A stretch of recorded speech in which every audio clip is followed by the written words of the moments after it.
Zagorelo mleko, lek koji je prešao generacije. Zvuči kao nešto iz prošlih vremena, zar ne? Ali da li ste znali da je ovaj stari recept zapravo neverovatno efikasan način za lečenje kašlja i smirivanje grla? Ako mislite da je to samo još jedan običan narodni lek, čekajte da vas uverimo u suprotno. U današnjem videu podelit ćemo s vama 3 različite varijante ovog čudesnog napitka, koje su bile zaštita za naše roditelje, bake i deke kad su nas pogađali prvi simptomi bolesti. Bez lekova, bez hemije, samo priroda. Ostanite sa nama do kraja jer ćemo podeliti i tajne kako da napravite savršeno zagorelo mleko koje je bilo lečenje, uteha i lek za dušu u jednom.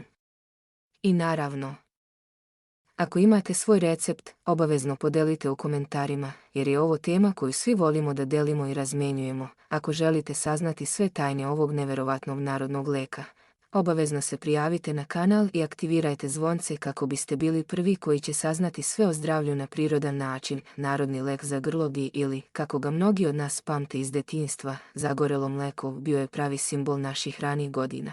Jedan od onih trenutaka koji su, iako možda delovali kao noćna mora u trenutku kad se desilo, u stvari nosili sa sobom neku vrstu utehe. Većina nas, verovatno, pamti miris karamelizovanog šećera i masti koja se topila u mleku, i to je bio znak da su naši roditelji, a naročito majke, bili zabrinuti zbog nečega što smo mi deca obično smatrali običnim prehladama ili prvim znacima kašlja. Taj ritual je bio deo svakodnevnog života, iako danas možda zvuči kao nešto pomalo arhaično i nestvarno, a mnogi se verovatno sećaju i te nervoze kad je mleko zagorelo na šporetu, a miris koji je nastao mogao je da izazove i suze u očima. Ali, kako kažu, kad ste bili deca, sve to imalo je svoj specifičan šarm, a najvažnija stvar bila je verovanje u lekovita svojstva ovog napitka.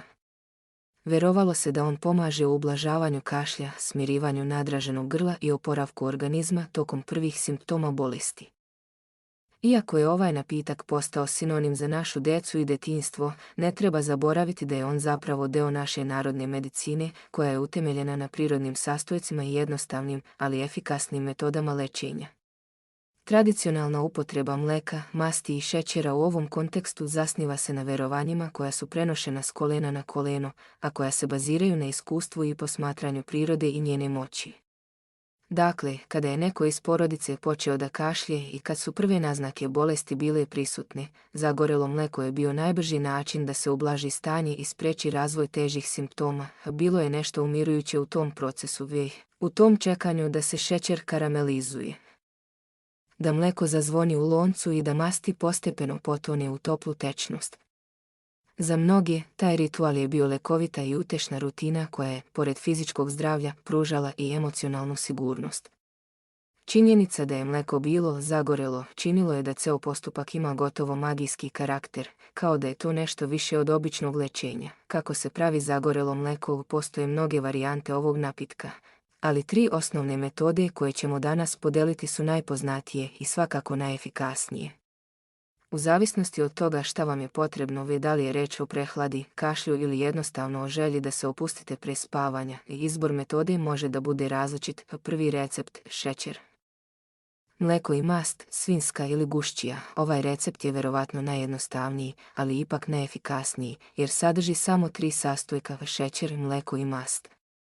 Svinjska ili gušćija mast su najčešće korišćene jer su se smatrale bogatima hranljivim materijama koje pomažu u obnavljanju energije i smirivanju disajnih puteva.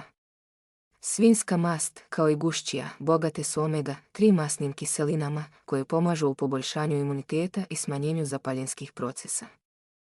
Kako bi se pripremio ovaj napitak, potrebno je u limeno lonče stavite 2 kašičice šećera.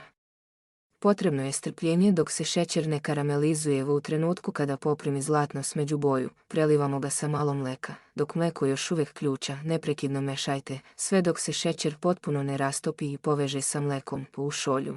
Uz ovaj karamelizovani napitak dodajte kašičicu masti, bilo svinjske, bilo gušćije, i sve to dobro promešajte. Ovaj napitak pijete dok je još mlak, polako i u malim gutljajima, kako bi što bolje delovao na vaše grlo i kašalj. Ako osjećate da vam je ovo mleko previše masno ili neprijatno, možete dodati malo vanile ili cimeta kako biste ublažili miris. Ukus nije loš, a čak i ako se čini čudnim, nema ničeg lošeg u tome da se napravi ovaj jednostavan i prirodni lek. Drugi recept, mleko, mast i med. Mleko, mast i med čini jedan od najlepših i najmirisnijih napitaka za predspavanje. Med je oduvek bio cijenjen zbog svojih antibakterijskih svojstava, ali i kao prirodni lek za smirivanje disajnih puteva. Kombinacija meda i masti sa mlekom može da bude prava poslastica za one koji žele da pobede prehladu, ali i da se opuste nakon napornog dana. Priprema ovog napitka je jednostavna. Mleko stavite da se zagreje do ključanja.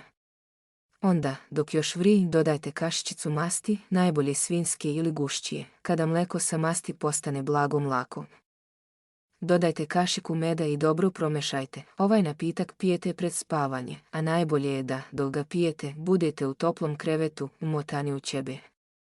Med i mast će zajedno da smire kašalj i omoguće lakši san. Zanimljivo je da je ovaj napitak popularan i među onima koji pate od nesanice, jer masti i med imaju umirujući efekat na organizam, čineći da telo bude spremno za odmor. Treći recept, šećer, mleko i grančica žalfije, za one koji žele nešto biljno i prirodno. Žalfija je biljka koja je već dugo poznata po svojim lekovitim svojstvima.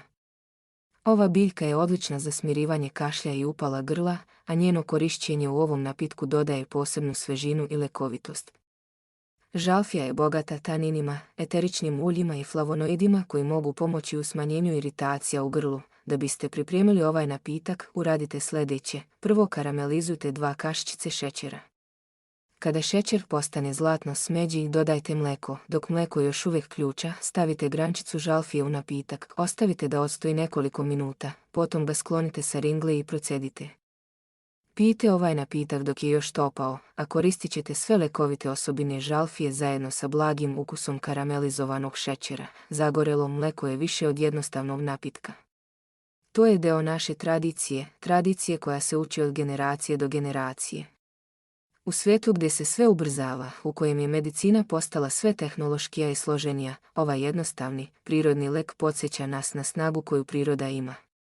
Svi ovi recepti nisu samo lek za fizičko zdravlje, već su i način da se ponovo povežemo sa prošlim vremenima, sa našim roditeljima i bakom i dekama, koji su nas učili kako da se brinemo o sebi na prirodan način. Zato, sljedeći put kad osjetite da počinjete da kašljete ili da vam grlo nije onako kako bi trebalo da bude, sjetite se ovog jednostavnog napitka.